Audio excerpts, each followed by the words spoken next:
Chika Minute! Ipinagtanggol lang daw ni Marian Rivera ang kanyang sarili kaya siya nakipagtalo sa isang lalaki sa taping ng Jezebel sa Subic. Ang report mula kay Obi Carampel.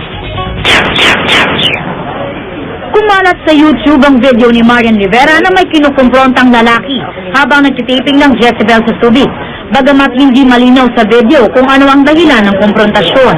Paliwanag ni Marian, nagugat iyon sa pagkita niya sa lalaki na umano'y kinunan siya ng video. Alam ng lahat na bawal talaga nag-video sa set. So, biniro ko lang siya na bawal mag-video hanggang sa binarabara niya ako na hindi lang isang beses, naging dalawa, naging tatlo.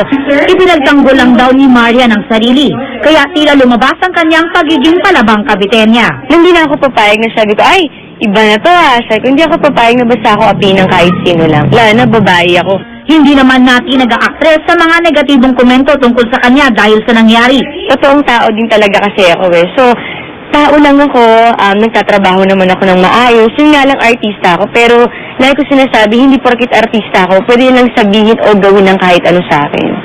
Sinubukan naming kunan ng pahayag ang lalaking nakasagutan ni Marian, pero hindi niya sinasagot ang aming mga tawag. Dahil sa nangyari, naging mas maingat na ngayon si Marian maging ang produksyon ng Jezebel.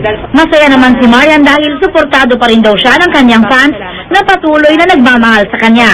Katunayan, isa si Marian sa mahigpit na kalaban ni Katrina Halili sa pagiging #1 sa botohan ng FHM's 100 Sexiest Women. Nagulat lang ako kasi hindi ko na-expect kasi hindi pa talaga ako ready talagang mag-pictorial para sa ganyan. Sana manalo, pero kung hindi manalo, salamat din dahil may mga tao palang sumusuporta sa akin kahit hindi ako nagpa-cover.